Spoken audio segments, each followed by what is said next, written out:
देश अगले कुछ दिनों में अपनी सरकार चुनेगा। चुनाव के बाद कैसे बदलेगी देश की सूरत? एबीपी न्यूज पर पेश है घोषणा पत्र। इन चुनावों में कहा जा रहा है कि ये एक ही व्यक्ति पर केंद्रित है, लेकिन इन चुनावों का जो माहौल बना, वो माहौल जब बनना शुरू हुआ तब भी एक ही व्यक्ति केंद्र में था। पार्टी की अध्यक्षता छोड़ी, फिर राजनाथ सिंह अध्यक्ष बने, फिर नरेंद्र मोदी पीएम उम्मीदवार बने और यहां तक पहुंचा है माहौल। पहले आरोप की शैली में कहा जाता था कि वो नागपुर के प्रतिनिधि हैं, अब वो खुद संसद में नागपुर के प्रतिनिधि बनना चाहते हैं। जी हां, हमारे साथ आज के मेहमान हैं घोषणा पत्र में बीजेपी के पूर्व अध्यक्ष नितिन गडकरी।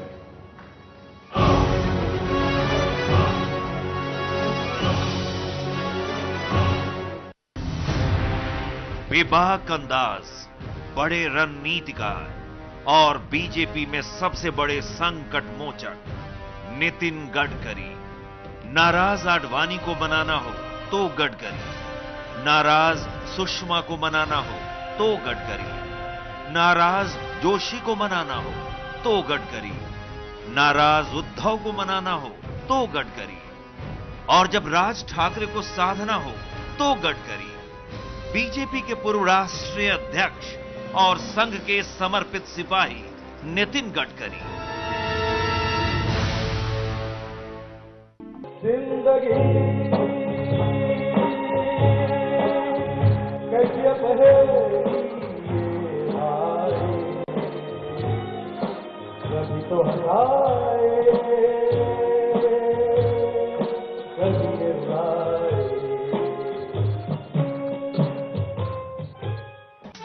उम्र 56 साल, महाराष्ट्र के नागपुर में जन्म, कॉमर्स और कानून की पढ़ाई, छात्र जीवन में अखिल भारतीय विद्यार्थी परिषद के जरिए राजनीति से जुड़े, बीजेपी युवा मोर्चा से भी जुड़े रहे। 32 साल की उम्र में विधान परिषद पहुंचे, 20 साल से विधान परिषद के सदस्य। 1995 में बीजेपी शिवसेना सरकार में पीडब्ल्यूडी मंत्री बने। गडकरी के कार्यकाल में कई बड़े हाईवे, एक्सप्रेसवे और फ्लाईओवर बने। 1995 में पूर्ति ग्रुप का गठन, चीनी, ऊर्जा, बायोडीजल, एग्रोटेक जैसे कारोबार। नितिन गडकरी खुद को किसान व्यापारी कहलाना पसंद करते हैं। गडकरी ने आम कार्यकर्ता से अध्यक्ष तक का सफर तय किया। पहले वो महाराष्ट्र में बीजेपी के महासचिव से लेकर अध्यक्ष तक बने। साल 2009 में देश की राजनीति में गडकरी तब चमके जब उन्हें बीजेपी का राष्ट्रीय अध्यक्ष चुना गया। उन्हें दूसरी बार अध्यक्ष बनाने के लिए बीजेपी के संविधान तक में बदलाव किया गया, लेकिन भ्रष्टाचार के आरोपों की वजह से गडकरी ने पद छोड़ दिया। आम आदमी पार्टी ने गडकरी पर गंभीर आरोप लगाए। गडकरी पर महाराष्ट्र का सिंचाई घोटाला न उठाने का आरोप लगा, सरकार से फायदा लेने का आरोप लगा, किसानों की जमीन हड़पने का आरोप लगा, फर्जी कंपनियों के जरिए पूर्ति ग्रुप में निवेश के आरोप लगे।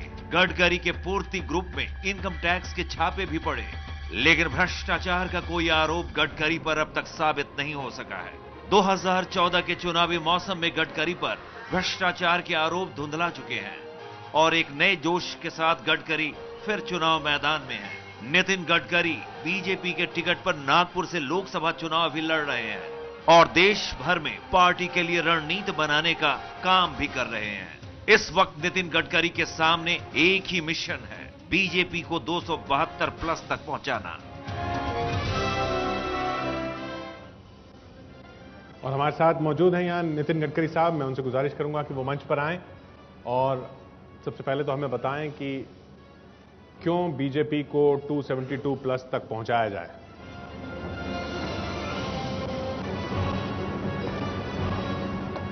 आज हमारा देश बहुत कठिन स्थिति से गुजर रहा है और सबसे महत्वपूर्ण बात है आर्थिक स्थिति की। जो $1 पर $1 था वो अब 62 रुपए तक चला गया। हमारा इंपोर्ट और एक्सपोर्ट का इम्बैलेंस $350 बिलियन का है। हमारे देश में सॉफ्टवेयर इंजीनियर, कंप्यूटर इंजीनियर पूरे वर्ल्ड में सभी कंपनियों के सीईओ हैं, पर हम लोग $60 बिलियन का कंप्यूटर और हार्डवेयर इंपोर्ट कर रहे हैं। हमारे देश में वेस्टलैंड पड़ी है, पर 60,000 करोड़ का एडिबल ऑयल हम इंपोर्ट कर रहे हैं। आज देश में एफडीआई आना बंद हुआ है। और इसलिए इसका कारण यही है कि wrong economic policies, bad and corrupt governance and visionless leadership and not taking decisions. हाँ, we are a rich nation with a poor population. देश धनवान है पर जनता गरीब है, और कांग्रेस ने भ्रष्टाचार और महंगाई के रिकॉर्ड तोड़ दिए। We are highest in the world inflation में, और करप्शन में भी वही रिकॉर्ड टूटा है। और इसलिए देश को बचाना है तो परिवर्तन करना है, और भारतीय जनता पार्टी नरेंद्र मोदी के नेतृत्व में देश को बचा सकती है, सुखी समृद्ध संपन्न बना सकती है, भय भूख आतंक भ्रष्टाचार से मुक्त कर सकती है। इसलिए भारतीय जनता पार्टी को चुनिए, यही मैं आप सबको कहूंगा। हम सवालों का सिलसिला शुरू करते हैं। गडकरी जी, मैं गुजारिश करूंगा आप यहां बैठें और हम यहां आमंत्रित हमारे जो मेहमान हैं उनसे सवाल लेने शुरू करेंगे। लेकिन उससे पहले सबसे पहला सवाल जो सबकी ज़बान पर है और सुर्खियों में है वो ये,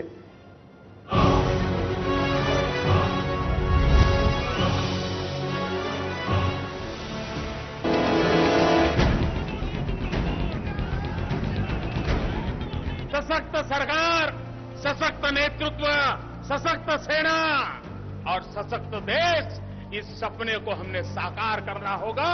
बीच चुनाव में ये सवाल उठ खड़ा हुआ कि ये मोदी की लहर है या बीजेपी की लहर। सवाल कहीं और से नहीं, खुद बीजेपी के अंदर से खड़ा हुआ। It's not a highly personalized thing, it is a representative wave. लेकिन लहर पर ज्यादा बवाल मचता उससे पहले ही बीजेपी ने क्राइसिस मैनेजमेंट कर लिया। पहले अध्यक्ष राजनाथ सिंह ने सफाई दी और बाद में खुद मुरली मनोहर जोशी ने यू टर्न ले लिया। मोदी जी और भारतीय जनता पार्टी, इन दोनों को अलग करके नहीं देखा जा सकता। सारी दुनिया ने स्वीकार कर लिया है कि नरेंद्र मोदी जी का प्रभाव देश ने स्वीकार कर लिया है। लेकिन सवाल सिर्फ मुरली मनोहर जोशी का नहीं है। बीजेपी के सबसे बड़े नेता लालकृष्ण आडवाणी भी कहते हैं कि मोदी शानदार इवेंट मैनेजमेंट करते हैं।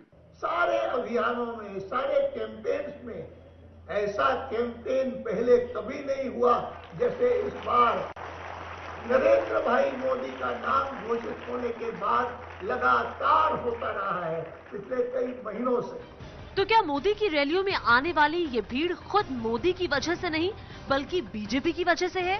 क्या चुनाव के ओपिनियन पोल में आ रहे आंकड़ों की वजह मोदी नहीं बीजेपी है? तमाम चैनलों के ओपिनियन पोल ने बीजेपी और एनडीए को सबसे आगे बताया है और मोदी को सबसे लोकप्रिय नेता करार दिया है। बीजेपी का पूरा प्रचार मोदी केंद्रित है। मोदी ही सबसे बड़े स्टार प्रचारक हैं। मोदी ही सबसे ज्यादा रैलियां कर रहे हैं। नारा भी यही है, अब की बार मोदी सरकार। तो फिर खुद बीजेपी में ही लहर को लेकर असमंजस क्यों? सितंबर 2012 में आपने कहा था कि हमारी पार्टी में बहुत से नेता हैं और सिर्फ एक व्यक्ति की लोकप्रियता से ही ये पार्टी नहीं चलती। उसके बाद से बहुत कुछ बदल चुका है गडकरी साहब। नहीं, कुछ बदला नहीं है। देखिए, मोदी जी के नेतृत्व में भाजपा की लहर, इसका अर्थ वही होता है जब अटल बिहारी वाजपेयी प्रधानमंत्री पद के उम्मीदवार थे तो उनके नेतृत्व में हमने लड़ाई लड़ी। फिर अडवाणी जी थे, अडवाणी जी के नेतृत्व में लड़ी। और आज जो बात कह रहे जोशी जी भी और राजनाथ सिंह जी और मैं भी कह रहा हूं कि हमारे पार्टी में पार्टी की लहर है, मोदी जी का नेतृत्व है। It is one and the same thing.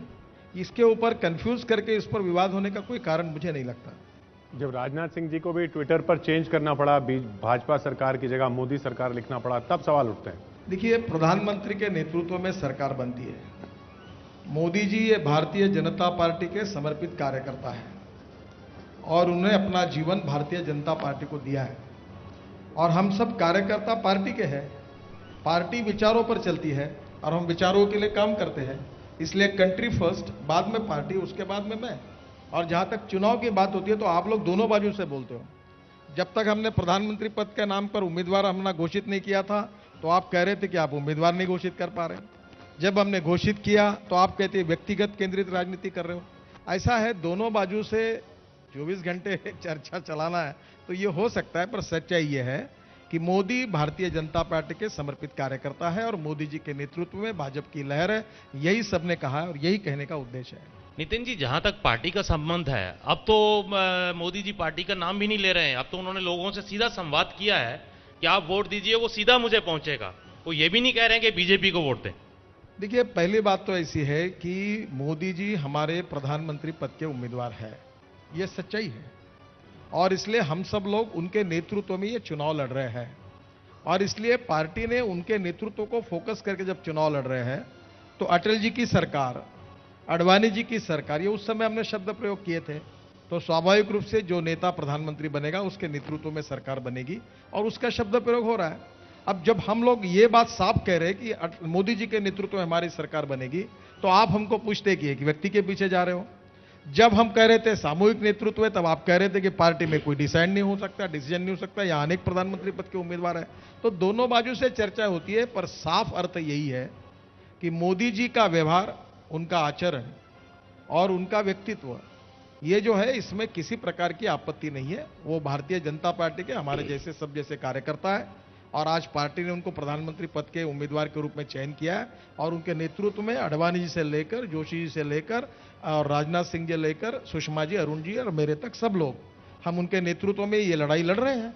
ये खुली बात है। मेरा नाम शेष नारायण सिंह है, मैं देशबंधु अखबार से। सर, नागपुर में आप खुद कैंडिडेट हैं, तो वहां पे आप माननीय नरेंद्र मोदी के नाम पे वोट मांग रहे हैं कि अपने खुद के नाम पे? देखिए, भारतीय जनता पार्टी और एनडीए नरेंद्र मोदी के नेतृत्व में चुनाव लड़ रही है, और इसलिए नागपुर में मेरे जितने पोस्टर है, बैनर है, उसमें प्रोमिनेंट फोटो नरेंद्र मोदी का है। और हमने ये सबको कहा है कि हम मेरे हर बैनर पर, हर पोस्टर पर उनका फोटो है, और हमने कहा है कि देश को इस बार बचाना होगा, और देश को अगर बचाना है तो मोदी जी के नेतृत्व में एनडीए की और भाजपा उसमें रहेगा ही, उस सरकार आनी चाहिए। यही बात हम लोगों को कह रहे हैं। तो नरेंद्र मोदी जी की रैली क्यों नहीं हुई नागपुर में? नहीं, नरेंद्र मोदी हर पूरे लोकसभा में नहीं जा सकते। हमारे यहाँ नहीं हुई, भंडारा में नहीं हुई, गढ़चिरौली में नहीं हुई। तो नरेंद्र मोदी जी जहां, देखो नागपुर से तो मुझे विश्वास है कि 100% में चुनाव जीतूंगा।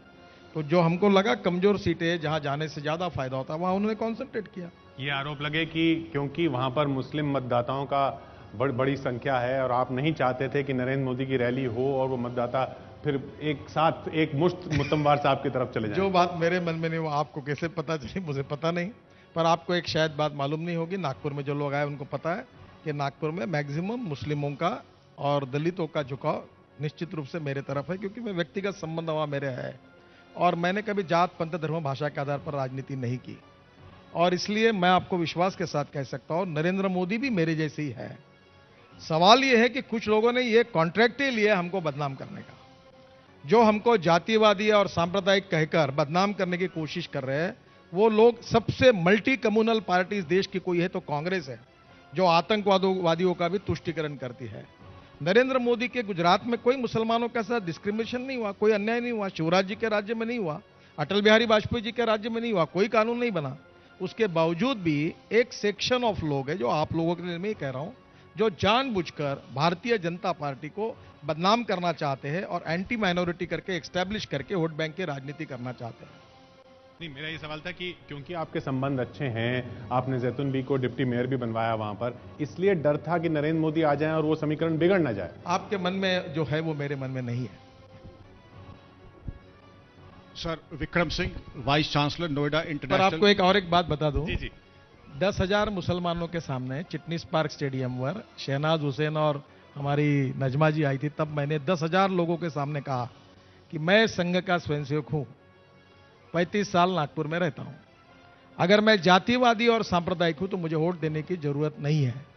अगर 35 साल के अनुभव से अगर आपको लगता है कि मैं जातिवादी और सांप्रदायिक नहीं हूं तो मुझे वोट दीजिए।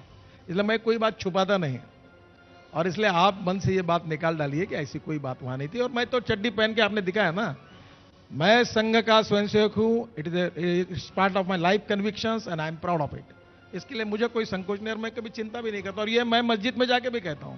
उसके बावजूद भी मुझे बहुत बड़ा मुस्लिम सपोर्ट है। अगर आपके इसमें कभी आप जाओगे तो आपको पता चलेगा, क्योंकि ये बाकी नेताओं ने ये कम्युनलिज्म, ये जो मल्टी कम्युनल पार्टी जो उन्होंने भरा हुआ है, जो आम मुसलमानों के मन में ये बात नहीं है।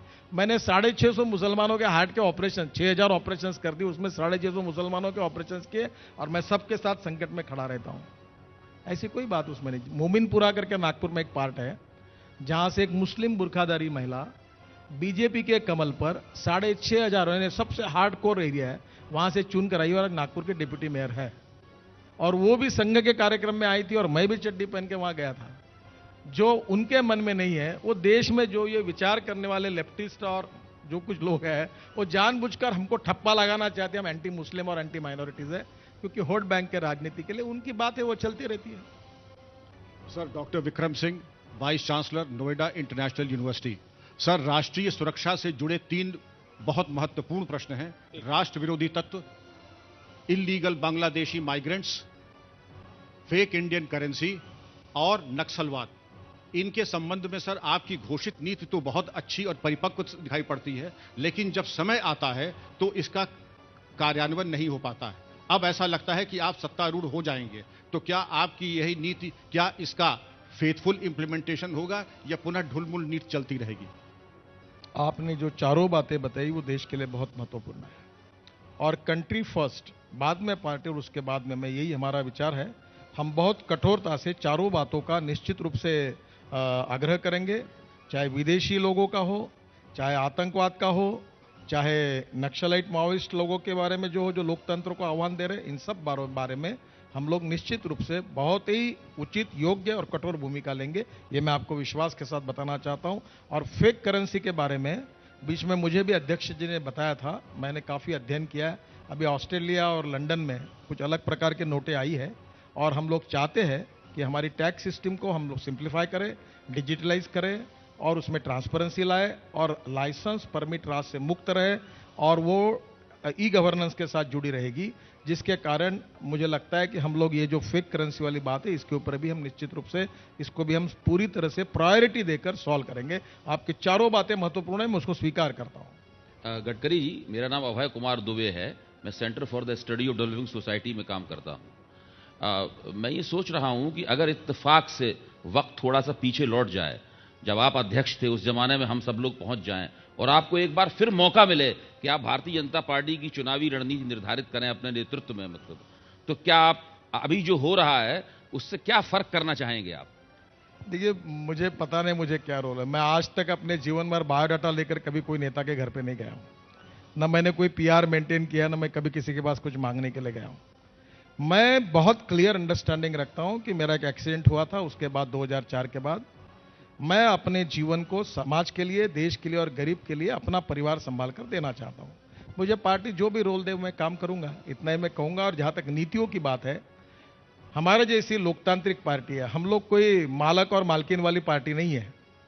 हमारे पार्टी के ट्रस्टीशिप करने वाले बहुत लोग हैं, और इसलिए हमारे पार्टी में एक व्यक्ति नीति नहीं तय करता, सामूहिक विचार करके फिर नीतियां तय होती है। गडकरी जी, मेरा नाम अशोक वानखड़े है। आपने अभी कहा कि जो पार्टी मुझे आदेश देगी वो मैं काम करूंगा, तो मुझे लगता है कि जब आपका सेकंड टर्म जब आपको मिलने वाला था और आपने 11th आवर पे जो इस्तीफा दिया, क्या ये एक गलत स्टेप था, या जो गलत आरोप, जो भी आरोप आप पे लगे थे जो अभी तक साबित नहीं हो पाए, उस आरोप के प्रेशर में आके आपने किया था? देखिए, 1.5 साल, अभी 1.25 साल हो गया, मेरे ऊपर कोई नोटिस नहीं, मेरे ऊपर कोई किसी प्रकार की बात नहीं, न कोई मेरे ऊपर आरोप है। मैं तो दमंग आदमी हूं, मैं तो आह्वान देता हूं जिनको आरोप लगाना है उनको, मीडिया सहित, अगर मेरे पास कोई आरोप होगा तो सिद्ध करो। नहीं, दबंग यदि है आप तो फिर मैं बता रहा देने की जरूरत ही नहीं थी। क्या मैंने इसलिए नहीं किया कि एक बार मेरे पीछे सब लोग लगे, जो कंपनी मेरी नहीं, जिसमें मेरा शेयर होल्डिंग नहीं, जिसमें मैं डायरेक्टर नहीं, वो बराबर मैंने 24 घंटे फॉर्म भरने के पहले वो टीवी मीडिया पर चला दिया। तब मैंने पार्टी वालों को चिंता आई कि अब यही बात चलेगी तो क्या होगा, तो मैंने तुरंत कहा कि ऐसा करिए, इसकी इंक्वायरी हो जाने दीजिए, और जब तक इस इंक्वायरी से मैं पूरी तरह से क्लियर होकर बाहर नहीं आऊंगा तब तक मैं कोई पद स्वीकार नहीं करूंगा, क्योंकि मेरे कारण पार्टी को विवादित होना मेरे लिए ठीक नहीं लगता। और आज मैं 1.25 साल के बाद आपको बता रहा हूं, जैसे यहां आरोप किए ना केजरीवाल ने 1.5 साल पहले मेरे ऊपर, तो मैं उनको आह्वान करता रहा। अभी एक कांग्रेस के मंत्री ने मेरी अभी क्षमा मांगी, आज ही उनका फोन आया था, अभी वो कोर्ट में 4-5 दिन के बाद वो सबमिट होगा। तो मैं तो अभी आखिर करूं क्या, जब मीडिया में भी झूठा चलता रहता है तो मुझे आखिर इलाज नहीं, तो मैं कोर्ट में केसेस डालता हूं। अभी मेरा विश्वास है मैं किससे भी लड़ने के लिए तैयार हूं। इसमें बीजेपी का ओरिजिनल और मेरा स्वरूप थोड़ा अलग है, पर मैं जब अध्यक्ष बन गया तो मुझे लोग बोलते थे कि आपका स्टेचर बहुत बड़ा है, आप थोड़ा शांति से लीजिए, चुपचाप रहिए, आप ज्यादा मत बोलिए। अब प्रॉब्लम यह है कि लगातार झूठे आरोप, मैं कोई उद्योगपति नहीं हूं, जहां यहां बताया गया। जब किसान आत्महत्या कर रहे थे तो मैंने अपना जीवन आत्महत्या रोकने वाले किसानों के लिए दिया है। वहां मैं सोशल एंटरप्रेन्योरशिप ग्रुप में, कोऑपरेटिव में, चैरिटेबल ट्रस्ट में, वाटर कंजर्वेशन में, ऑर्गेनिक फार्मिंग में और 550 नक्सलाइट बेल्ट में एकल विद्यालय चलाता हूं, स्वास्थ्य की सेवाएं देता हूं, मैं सोशल वर्क करता हूं। और दूसरी बात, आप सबको शायद पता नहीं होगा, हिंदुस्तान में सबसे ज्यादा कंक्रीट का काम मैंने किया है। सबसे ज्यादा कैपिटल मार्केट में पैसे मैंने खड़े किए, 4000 करोड़ रुपए। और मैं मुंबई में कोई बिल्डर, डेवलपर और एक आधा एसआरएल लेता तो 10-20 हजार करोड़ का मालिक बनता। जो काम मैंने 10 करोड़ के इक्विटी पर 4000 करोड़ रुपए लोगों से खड़े किए और 8000 करोड़ के काम किए, Mumbai Pune express highway, 55 flyover, Worli Bandra sea link project मेरे हाथ के। इसके बावजूद मैं गांव में गया, मैं किसान का बेटा हूं और मैंने अपना जीवन गरीबों के लिए दिया है। मैं प्रोफेशनल राजनीतिज्ञ नहीं हूं, मैं अपने जीवन में गरीबों के लिए, समाज के लिए और देश के लिए काम करना चाहता हूं। मेरा अंडरस्टैंडिंग बहुत क्लियर है। और दिल्ली में अभी भी मुझे रोड पता नहीं दिल्ली के पूरे, मैं दिल्ली जानते ही नहीं था, कभी रहा ही नहीं हूं। और मैं बायोडाटा लेके भाजपा के भी किसी नेता के पास कभी नहीं गया और संघ के भी कभी नेता के पास नहीं गया। जो मैं पोस्टर चिपकाता था, दीवालों पर लिखता था और कभी लाउड स्पीकर की अनाउंसमेंट करता था, एक स्कूटर पर 3-3 लोग बैठ कर दौड़ते हुए काम करते थे, वहां से मैंने ग्रास रूट पर काम किया है। और मैं पार्टी का कार्यकर्ता हूं, देश के लिए काम करना चाहता हूं। जो जिम्मेदारी देगी, बाकी नीतियों के बारे में मुझे विजन डॉक्यूमेंट बनाने के लिए कहा था, मैंने करीब काफी लोगों से मिलकर एक काफी 650 पेजेस का तैयार किया है। पर चुनाव हो गया, उस पर पार्टी में डिस्कशन नहीं हो पाया। तो आज तय हुआ है कि जैसे चुनाव खत्म होगा तो फिर हम उसके ऊपर डिस्कस करेंगे और नई सरकार में उसके महत्वपूर्ण विषयों को स्वीकार करके उसको इंप्लीमेंट करेंगे। कौन से मंत्री ने माफी मांगी? हाँ, किस मंत्री ने माफी मांगी? मनीष तिवारी। उन्होंने कहा था कि आदर्श में मेरा फ्लैट है। अब बेचारे उनकी तबीयत अच्छी नहीं, उनका फोन आया था। मैंने कहा कि आप एक छोटा सा आपका स्टेटमेंट दे दीजिए, मेरा वकील, आपका वकील कोर्ट में जाके, मेरी कोई इच्छा नहीं आपको कार्रवाई करने की, पर मेरा कोई फ्लैट। एक बात मैं आपको भी पूछना चाहता हूं, अगर मेरे खिलाफ है तो आप लगा दो ना ब्रेकिंग न्यूज, पर जिसका कोई आधार नहीं। केजरीवाल ने कहा कि मैं सिंचाई घोटाले में हूं, तो केजरीवाल की हिम्मत हो तो लगा देना, एक भी आरोप सिद्ध कर दे। अभी कहा नागपुर में कि मैं मिहान करके कंपनी उसमें पार्टनर हूं, जो नागपुर में इंटरनेशनल एयरपोर्ट बन रहा है, मैं उसका फॉलोअप करता हूं। वो कंपनी गवर्नमेंट की है और उसमें स्टेट और सेंट्रल गवर्नमेंट मालक है, उसमें मैं कैसे पार्टनर हो सकता हूं? और कुछ भी बातें बोलते हैं और आप दिन भर ब्रेकिंग न्यूज दिखाते रहते हैं। कानून बदलना चाहिए, जो न्यूज देता उसके ऊपर भी कार्रवाई होनी चाहिए और जो झूठ कहता उसके ऊपर भी कार्रवाई, जेल में भेजना चाहिए। और मुझे अवसर मिलेगा तो मैं लोकतंत्र के अधिकारों को मानता हूं, पर तुम्हारी भ्रष्टाचार की लड़ाई का मतलब यह नहीं होता कि ईमानदार लोगों पर झूठे आरोप करके उनको बदनाम करना। तो ऐसा कड़ा कानून बनना चाहिए कि दूध का दूध, पानी का पानी हो जाए। अगर मैं दोषी हूं तो लटकाओ मुझे फांसी पर, मैं नहीं हूं। मेरे कल आपके कार्यक्रम में और कल एबीपी का मैं पार्टनर होकर के लगा दिया, चल क्या करेंगे फिर? और इस देश में रतन टाटा से लेकर दुनिया सब उद्योगपति मुझे जानते हैं और मेरा रेपुटेशन, अब मैं ये कहना नहीं चाहिए कि मुझे जब 450 करोड़ रुपए चाहिए थे, मंत्री था, तो 1050 करोड़ रुपए मिले। जब 400 करोड़ रुपए चाहिए तो 1100 करोड़ मिले। ओवर सब्सक्राइब पैसा मैंने खड़ा किया। टाटा ने मुझे कहा है, रतन टाटा जी ने, कि you prove to be more professional than me. और मैंने पूरे express highway, Bombay Pune express highway, Reliance का 3600 करोड़ का टेंडर मैंने रिजेक्ट किया और वो काम मैंने 1600 करोड़ में करके 2000 करोड़ बचाए।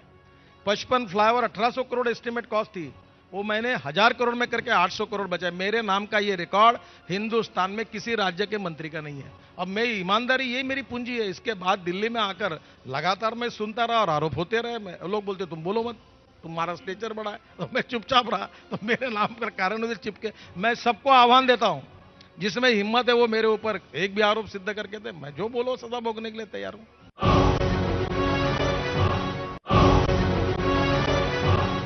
ने फिर आपको बाहर भी कर दिया पार्टी से? नहीं, मुझे किसी ने बाहर नहीं किया और मुझे कोई बाहर कर भी नहीं सकता। अध्यक्ष पद से अध्यक्ष होते सर, अध्यक्ष पद तो मैंने खुद होकर छोड़ा। मैंने कहा कि जब मेरे ऊपर आरोप लग रहे हैं तो जब तक इसकी इंक्वायरी नहीं होती तब तक मैं इस पद को नहीं स्वीकार करूंगा, और मैंने खुद होकर यह पर्याय दिया है। और दूसरा, आपको एक बात बता दूं, मैं अध्यक्ष बनने के लिए अपना बायोडाटा लेकर कभी किसी के घर पर नहीं गया हूं और टिकट मांगने के लिए नहीं गया और मंत्री बनने के लिए नहीं गया। विरोध तो आपका बहुत हुआ था, दिल्ली का D4 क्लब तो आपको किसी कीमत पे नहीं होने दे रहे। ये D4 क्लब क्या है मुझे पता नहीं है, मेरा किसी ने विरोध किया ये भी मालूम नहीं, और पार्टी के अंतर्गत मुझे किसी का विरोध नहीं था। मैंने खुद किया हुआ निर्णय है कि जब पार्टी मीडिया में नाम लेकर बार बार पार्टी के ऊपर अगर, अच्छा एक बात बताइए, अगर कांग्रेस की सरकार है, जिन कंपनियों पर आप मेरे 24 घंटे पहले बराबर रेड मारे गए मुंबई में, तो उसमें आगे क्या हुआ? किसकी कंपनी थी वो, किसका शेयर होल्डिंग था, कौन डायरेक्टर, क्यों नहीं बाहर निकालते आप तो मीडिया के लोग इतने माहिर हैं कि आप तो कहीं भी पहुंच सकते हो। लाओ मेरे कंपनी का सब डिटेल और भेज दो लोगों को। अरे मेरा कोई संबंध नहीं, मेरा कोई लेना नहीं, मेरा कोई देना नहीं। और बराबर मैं फॉर्म भरने के कुछ घंटे पहले, और अभी भी वो सर्च है कि रेड है कि क्या, कोई बताता नहीं, कोई जानकारी देता नहीं। और ये कांग्रेस की सरकार नरेंद्र मोदी के पीछे लगी, अमित शाह के पीछे लगी, और मेरा छोटा सा मिलता तो क्या इतने उदार है क्या, मुझे छोड़ देते। मनीष तिवारी जी ने माफी मांगी, आपने माफ कर दिया। केजरीवाल साहब अगर माफी मांगे तो माफ कर देंगे? माफ कर दूंगा, बाकी जब तक माफी नहीं मांगे छोड़ूंगा नहीं, कैसे डालूंगा उनको।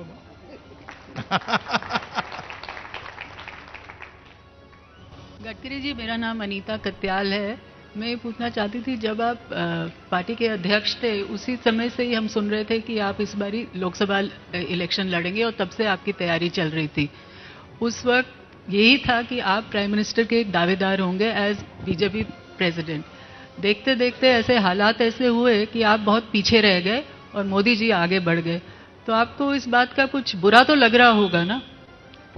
देखो, पहली बात तो ऐसी कि मैं राज को सोते समय ना कभी प्रधानमंत्री का सपना देखता हूं, ना कभी मंत्री का सपना देखता हूं। और मेरे ऊपर विश्वास रखिए, जो लोग मुझे 10-15 साल से जानते हैं वो मेरे सच्चाई पर विश्वास रखते हैं। आप शायद मेरे लिए नई जानकारी होगी, मैंने कभी सपने में प्रधानमंत्री बनने का ना सपना देखा, ना मैं कभी आज प्रधानमंत्री। आज भी दिल्ली में कुछ लोग कारण न होते हुए मुझे तकलीफ में लाते हैं कि मोदी नहीं बने तो डार्क हॉर्स कौन है करके मेरा नाम लेते हैं।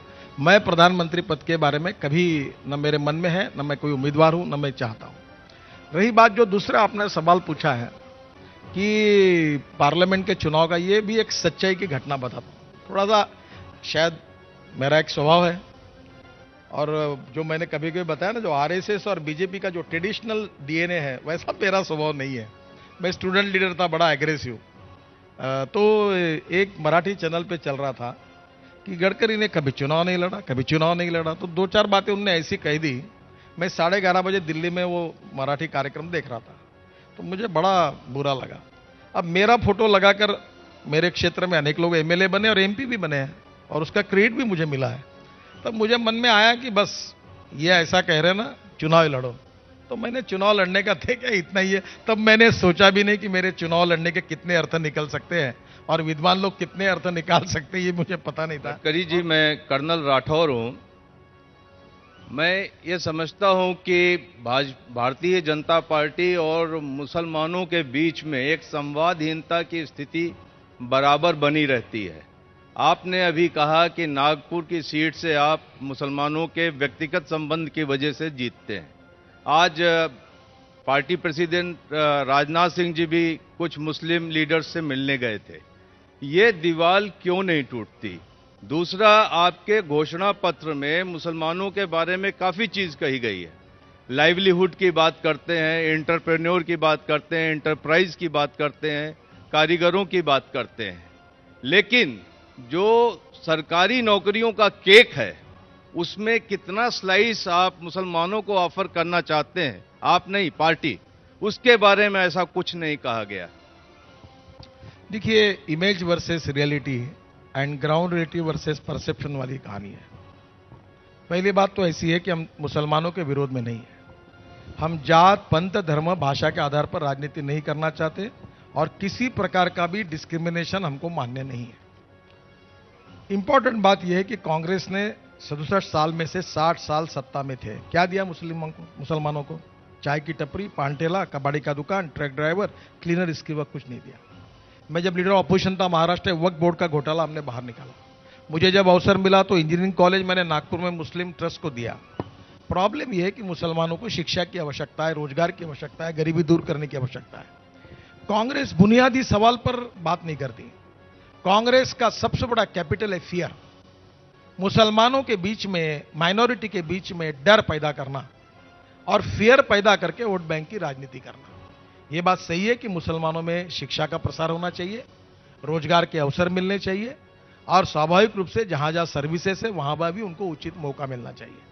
और भारतीय जनता पार्टी के मध्य प्रदेश का राज्य हो, गुजरात का राज्य हो, उद्योग हो, व्यापार हो, सर्विसेज हो, जहां जहां आपको कभी ऐसा पता नहीं होगा कि भारतीय जनता पार्टी ने मुसलमानों के बारे में कोई डिस्क्रिमिनेशन किया है, पर हमारा दुर्भाग्य यह है कि लगातार झूठा प्रचार लगाने के कारण कांग्रेस ने जो फुकट में गॉगल बांटे लाल पीले रंग के, वो लगाकर हमारे तरफ देखने के बाद जानबूझकर हम कम्युनल है, जातिवादी है, हम मुसलमानों के विरोध में, हम आतंकवादियों के विरोध में हैं, टेररिस्ट निश्चित रूप से विरोध में है, पर मुसलमानों के विरोध में नहीं है। डॉक्टर अब्दुल कलाम साहब को अगर हमारी पार्टी अगर मुसलमानों के खिलाफ रहती तो अटल बिहारी वाजपेयी और अडवाणी जी मिलकर डॉक्टर कलाम साहब को हिंदुस्तान का राष्ट्रपति कैसे बनाते। मतलब इस विशेष रूप से मैं आपको कहना चाहूंगा कि हमारा इंटरेक्शन बढ़ना चाहिए। मैंने भी 40 अरब देशों के, मुस्लिम देशों के एम्बेसडर के साथ मेरी चर्चा हुई, वो मेरे घर पर आए थे, 1 घंटा चर्चा हुई, वो 3 घंटा मेरे से बात कर रहे थे। अभी 1-2 महीने पहले उर्दू अखबारों के, मीडिया के कम से कम 80 लोग मेरे घर पर आए, 1 घंटा का कार्यक्रम, 3 घंटे चर्चा हुई और उन्होंने काफी लिखा। प्रॉब्लम एक बात जो आपकी सही है कि हमारे और उनके बीच में और इंटरेक्शन बढ़ना चाहिए, और जब तक नजदीकी नहीं आती तब तक सच्चाई का पता नहीं चलता। और मुझे लगता है कि आपकी बात सही है कि हमने और नजदीक जाकर हमारे और उनके संबंध जब बढ़ेंगे और उनको एक दूसरे की जानकारी होगी तो जो गलतफहमियां वोट बैंक के राजनीति ने की है वो निश्चित रूप से दूर होगी और वो हमारे साथ जुड़ेंगे, ऐसा मेरा विश्वास है। और अब बड़े प्रमाण पर कर्मठ कार्यकर्ता, फुल टाइम प्रचारक तक भी मुस्लिम समाज से आज पार्टी का काम कर रहे हैं। मेरा सवाल आपके बारे में ये कहा जाता है कि आप बहुत सीधी बात करते हैं, ट्रांसपेरेंसी पसंद करते हैं। मेरा एक स्पेसिफिक सवाल है, आपके साथ शरद पवार जी का बहुत अच्छा संबंध हम लोग जानते हैं और ये बहुत स्पेकुलेशन चल रहा है कि आप शरद पवार के साथ संपर्क में हैं। हम आपसे जानना चाहते हैं क्या एनसीपी को एनडीए में लाने के बारे में आप कुछ कदम आगे बढ़े, चुनाव के बाद संभावना है? और राज ठाकरे के साथ भी आपके जो बातचीत हुई थी, बहुत चर्चा हुई थी, क्या राज ठाकरे को भी उद्धव के साथ साथ एनडीए में के लाना संभव है? स्पेसिफिक सवाल है। देखिए, पहली बात तो ऐसी है कि मैं अपने पार्टी को छोड़कर अनेक पार्टी के नेताओं से मेरे बहुत अच्छे संबंध हैं और मैं दोस्ती निभाना जानता हूं, और मेरी जिसके साथ दोस्ती होती है वो कोई भी पार्टी वाला वो जिंदगी भर मुझे भूलता नहीं, मेरा पक्का मित्र बनता है। शरद पवार जी से मेरे बहुत अच्छे संबंध हैं, पर यही शरद पवार जब मुख्यमंत्री थे और मैं जब एमएलए था तो इतना मैं झगड़ा करता था कि 5 साल वो मुझसे बातचीत नहीं करते थे। राजनीति अलग है, व्यक्तिगत रिलेशनशिप अलग है। राज ठाकरे से भी मेरी दोस्ती है, उद्धव ठाकरे जी से भी दोस्ती है, नारायण राणे से भी दोस्ती है, और अनेक एक कांग्रेस के एमपी हमारे यहाँ के, उनके मृत्यु पत्र में उनके प्रॉपर्टी का मैं ये हूं, उनके मृत्यु के बाद परिवार में अगर कुछ विवाद हुआ तो उसको सुलझाने के अधिकार उन्होंने मुझे दिए हैं, जो अभी सिटिंग एमपी है कांग्रेस के। तो ये रिलेशनशिप है। तो इसलिए आपके यहाँ जैसे होता है ना, यहाँ उत्तर प्रदेश में नहीं, उत्तर भारत में होता है कि समाजवादी पार्टी का एमपी बहुजन समाज पार्टी के एमपी की तरफ देख के हंसता भी नहीं, क्योंकि यहाँ का वातावरण अलग है। महाराष्ट्र में ऐसा है कि हम लोग एक दूसरे के यहाँ शादी के लिए जाते हैं, एक दूसरे के यहाँ मिलते हैं, भोजन करते हैं, चर्चाएं करते हैं, और हमारी मतभिन्नता है पर मनभेद नहीं है। और इसलिए राज ठाकरे से भी मेरी दोस्ती है, और उद्धव ठाकरे से भी है, शरद पवार से भी है, नारायण राणे जी से भी है, और सभी पार्टी में। पर एक बात आपको बताता हूं, चुनाव के बाद अभी आप लोगों ने हमको बताया, आज मैं उतरा, अभी उड़ीसा में था दिन भर, तो एयरपोर्ट में मुझे बताया कि हमको इतनी सीटें मिल रही है, तो अब हमारे ताकत पर हमारी मेजोरिटी आ रही है, तो हमको दूसरे लोगों की मदद लेने की कोई जरूरत ही नहीं पड़ेगी। ये जो आपने रिश्ते बताए, इन्हीं रिश्तों पर तो आरोप लगे कि वो 4 काम हमारे करते हैं, हम 4 काम उनके करते हैं। ऐसा किसी ने नहीं कहा, ये गलत बात हुई है। उनने मेरा कोई काम नहीं किया, ना मैंने उनका कोई काम किया, और किया है तो आप दिखा दो। पर अगर मुझे कोई बताए, जैसे वो एक घटना ऐसी हुई कि मुझे कहा कि ये कागज है, आप इन शरद पवार के खिलाफ बोलो। अब शरद पवार के खिलाफ और इसके खिलाफ मैं जब लीडर ऑफ ऑपोजिशन था महाराष्ट्र में, और जब कोई आप मराठी पत्रकारों से पूछ लेना कि मैं कितना झगड़े करता था विधानसभा, कितना एग्रेसिव था, तब मैंने उनको कहा कि मैं महाराष्ट्र छोड़कर दिल्ली में गया हूं। महाराष्ट्र में हमारे दोनों लीडर ऑफ ऑपोजिशन है, हमारे अध्यक्ष है, वो महाराष्ट्र के इशू पर बोलते हैं, और उसने कहा कि नहीं, मैं कागज दे रही हूं, आप बोलो, मतलब तुम्हारे कहने पर नहीं बोलूंगा। आखिर उसको किसी के खिलाफ बोलना है तो जांचने भी पड़ेंगे, ऐसा नहीं होगा। और इस बात का उन्होंने गलत तरीके से बताया गया, ऐसा कुछ हुआ नहीं है और ना ऐसी कोई बात है। मैं अनेक बार शरद पवार के खिलाफ बोला हूं, शरद पवार मेरे खिलाफ बोले हैं, और ये राजनीति में चलता है। आज भी वो महाराष्ट्र में जहां एनसीपी के उम्मीदवार है, वहां मैं प्रचार के लिए जा रहा तो मैं उनके खिलाफ बोल रहा हूं। उनकी सपोर्ट ले लोगे? जैसे अभी मान लो 272 का एस्टीमेट लगाया जा रहा है, वैसे तो 1 अप्रैल को मैंने 270 रविशंकर जी को लिख के दिया था। अगर मान लो 220 आई तो कांग्रेस की सपोर्ट ले लोगे आप? आपका सवाल सही है, पर जब ऐसी स्थिति आएगी तो निश्चित रूप से आपसे भी चर्चा करेंगे और तब निर्णय करेंगे। अभी तो इस निर्णय करने की कोई जरूरत लगती नहीं अभी। चलिए अगले सवाल पर चलते हैं और वो सवाल है ये।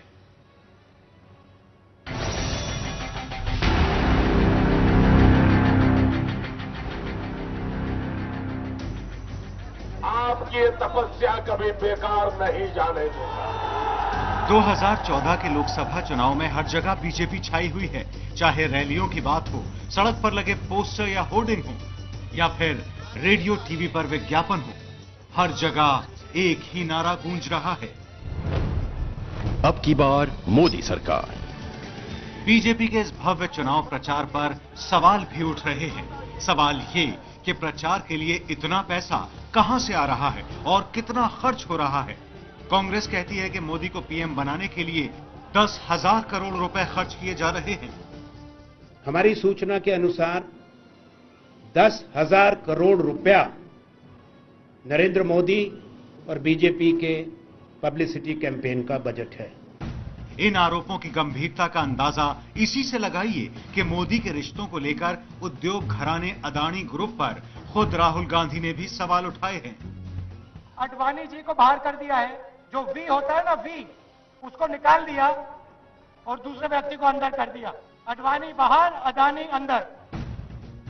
वहीं आम आदमी पार्टी भी कह रही है कि चुनाव में अंबानी और अदानी का पैसा लगा हुआ है। मुकेश अंबानी की एक जेब में मोदी है, मुकेश अंबानी की दूसरी जेब में राहुल गांधी है। दोनों को मुकेश अंबानी पैसे देता है।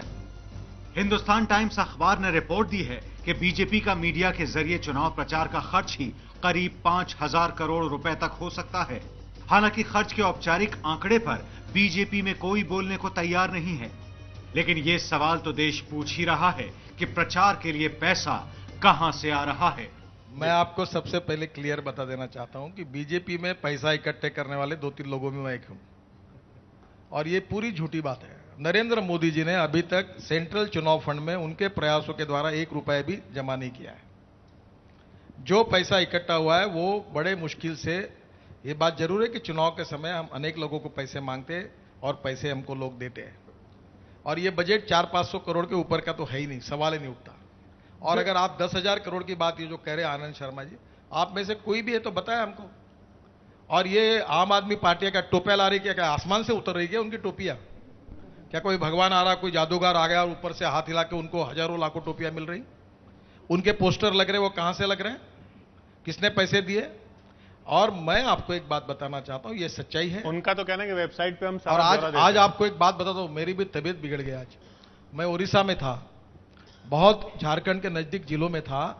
तीनों सभाएं 12 बजे, 1 बजे और 2 बजे, तीनों सभा में मैं केवल मंडप में था और पूरे 3,000-4,000 लोग ऐसे धूप में तप रहे थे। मैं भी पानी पी रहा था।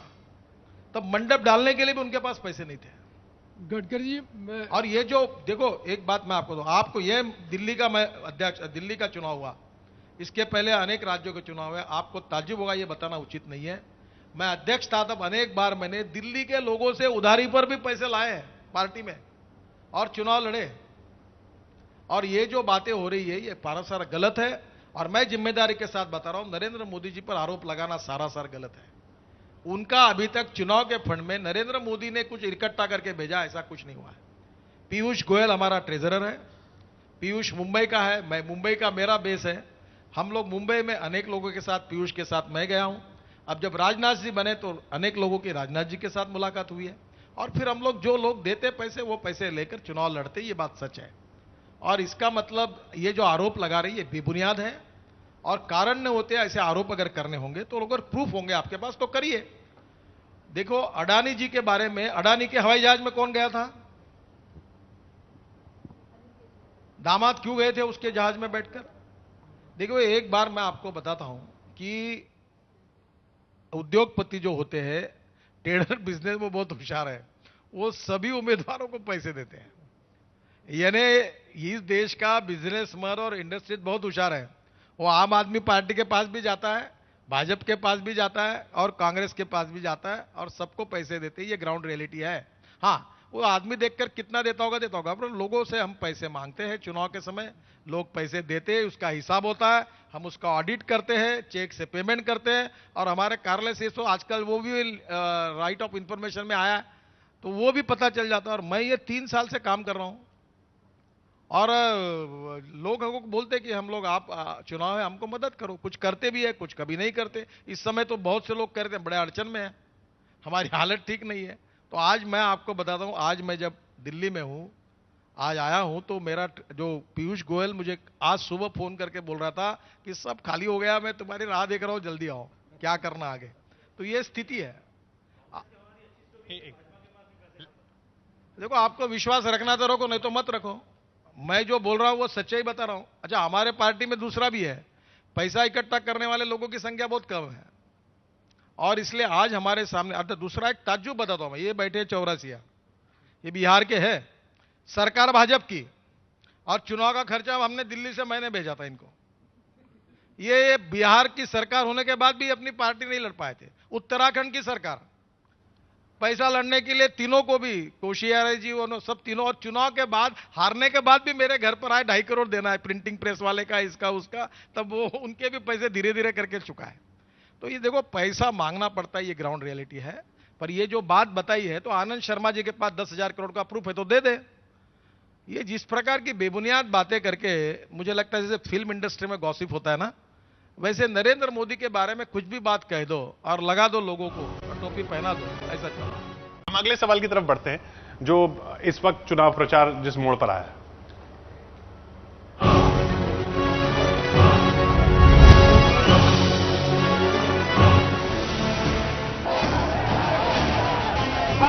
साल के गुजरात के शासन में 300 से ज्यादा ट्रॉफी जीत करके लाने का काम हमने किया है भाई। गरीब के घर में झूला झले, ये हमारा काम है। नौजवान को रोजगार मिले, ये हमारा मकसद है। 2014 का चुनाव प्रचार विकास की बातों से शुरू हुआ था, लेकिन अब ये पहुंच गया है हिंदू मुस्लिम पर। उत्तर प्रदेश में और विशेषकर पश्चिमी उत्तर प्रदेश में ये चुनाव सम्मान का चुनाव है, अपमान के बदले का चुनाव है, और जिन्होंने अन्याय किया है उसको सबक सिखाने का चुनाव। नरेंद्र मोदी के करीबी अमित शाह के इस बयान के बाद उनकी रैलियों पर चुनाव आयोग तक रोक लगा चुका है। ये बयान पश्चिम यूपी में ऐन चुनाव से पहले आया। अब जरा राजस्थान की सीएम वसुंधरा राजे सिंधिया का ये बयान सुनिए। सहारनपुर में एक कांग्रेस के प्रत्याशी ने यह कह दिया कि मोदी के टाइम टुकड़े टुकड़े करके रखे। अब टुकड़े किसके होंगे वो तो इस चुनाव के बाद अपने को देखने को मिलेगा।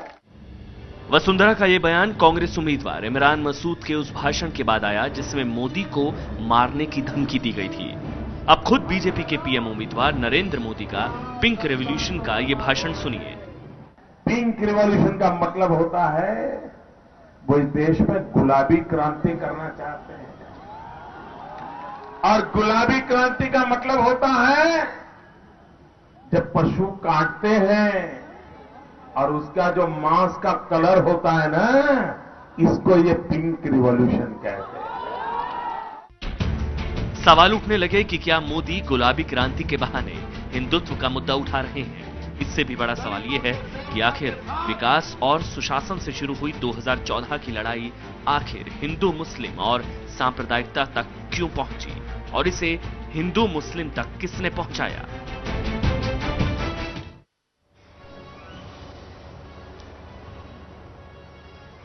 देखिए, पहली बात तो ऐसी है कि हम हिंदू मुस्लिम के आधार पर चुनाव लड़ना नहीं चाहते। गरीब गरीब होता है, उसको जात पंथ धर्म और भाषा नहीं होती, चाहे वो मुसलमान हो, चाहे हिंदू हो, चाहे बौद्ध हो, चाहे जैन हो, चाहे क्रिश्चियन हो।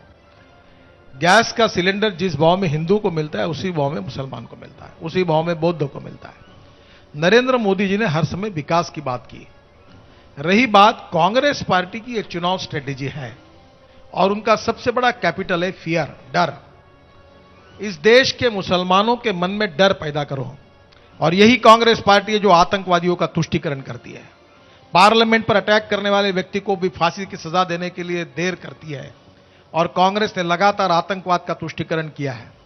और इसलिए आज मैं आपको बहुत गंभीरता के साथ, ईमानदारी के साथ एक बात बताना चाहता हूं कि नरेंद्र मोदी हो, भारतीय जनता पार्टी हो, हम सब लोग, हम इस देश को भय, भूख, आतंक, भ्रष्टाचार, गरीबी से मुक्त करना चाहते हैं। हम जातिवाद और सांप्रदायिकता का जहर घोल के कोई राजनीति नहीं करना चाहते। सबसे जहरीले काम अगर कोई कर रही है तो इस देश की कम्युनल पार्टी नहीं, मल्टी कम्युनल पार्टी अगर कोई है तो कांग्रेस पार्टी है। और जानबूझकर इस चुनाव में वो ये कलर देकर भारतीय जनता पार्टी के बारे में, नरेंद्र मोदी के बारे में मुसलमानों के मन में डर पैदा कर रही है। मुस्लिम मोहल्ले में सीढ़ियां भेजी जा रही है। मुस्लिम मोहल्ले में, मस्जिदों में नरेंद्र मोदी का फोटो लगाकर कसम खाने के लिए लोग, कांग्रेस के नेता उनको कह रहे हैं। दुर्भाग्य है कि ये डर और फियर, ये वोट बैंक की राजनीति कांग्रेस पार्टी की है। हमने जब शुरुआत की तब नरेंद्र भाई ने भी विकास की राजनीति की बात की। जहां तक जो बातें आप अमित शाह और वसुंधरा जी के बारे में बोल रहे हैं, जैसे जिस प्रकार के अर्थ लगाए गए वैसे उनके बोलने में नहीं था। अब एक बात आप कहोगे कि कोई अगर मुझे आकर 2 थप्पड़ मारता है तो मेरे पास 2 उपाय है कि दूसरा गाल आगे करें, या अगर जवाब तो देना पड़ता है। तो कभी कभी कुछ बातें ऐसी कही जाती है तो उसका जवाब आता है तो उसके गलत अर्थ कभी कभी निकल सकते हैं। फिर भी मेरी अपील है कि हम संयम के साथ चले। जातीयता और सांप्रदायिकता का उपयोग बिल्कुल हम नहीं करेंगे, हम नहीं करना चाहते, और हम इस आधार पर किसी को बांटना भी नहीं चाहते और चुनाव जीतना भी नहीं चाहते। ये कहा जा रहा है कि जब से नरेंद्र मोदी प्रधानमंत्री उम्मीदवार बने हैं, पार्टी का स्वरूप इस लिहाज से काफी बदल गया है। अगर किसी को हटा दिया तो फिर उसको पूछते भी नहीं है। मैं अंदर का आदमी हूं साहब। नरेंद्र मोदी का जसवंत सिंह जी के टिकट से कोई लेना देना नहीं। राजस्थान की इकाई ने नाम भेजा, हमने राजनाथ सिंह जी को अधिकार दिए थे, उन्होंने फोन पर बात करके सबसे निर्णय किया है ना। उसमें कोई नरेंद्र मोदी का निर्णय है ऐसा तो कुछ है नहीं।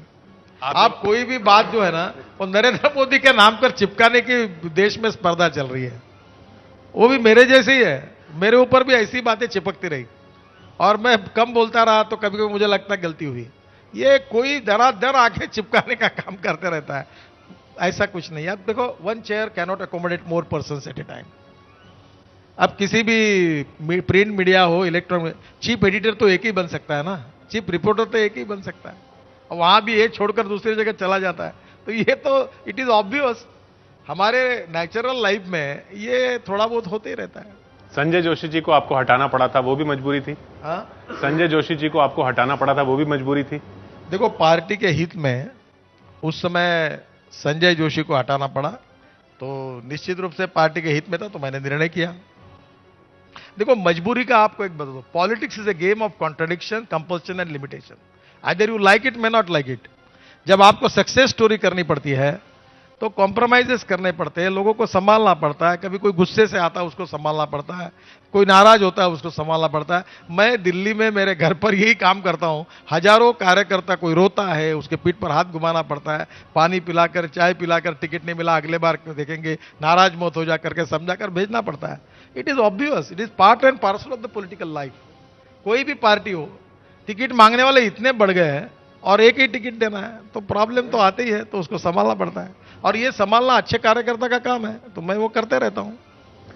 गडकरी साहब, बहुत से सवाल और थे और हर बार समय की कमी की वजह से हम कई सवाल नहीं ले पाते हैं, इसलिए आपने हमें समय दिया, बहुत बहुत शुक्रिया इसका।